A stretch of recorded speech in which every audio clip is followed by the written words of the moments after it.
الحمدلله هیومن رائټس والا اقبال پلازا بند کړه، خو اوس را تاسو ایمان تیر کې چې تاسو به د غلط خلک کله انفالو کوئ.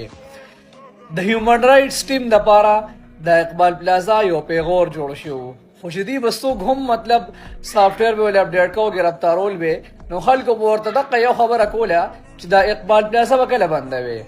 الحمدلله د خیبر پښتونخوا پولیس په تضامن سره اقبال پلازا بنده شوه، هغه شرم ځای ختم شو. خو اوس را تاسو ایمان تیر کې چې دا څومره غلط خلک تاسو فالو کړي دي دا به کله انفالو کوئ.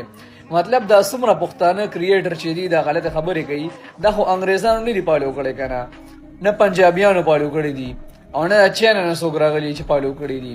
همدغه پښتنو فالو کړي دي که نه، همدغه پښتنو ور لایک او کمنټس ورکوي که نه، همدغه پښتنو ورته ګفټینګونه کوي سپورټ ورکوي که نه. نو تاسو راته ایمان تیر کړئ چې تاسو به اوس دقه خلک کله انفالو کوئ.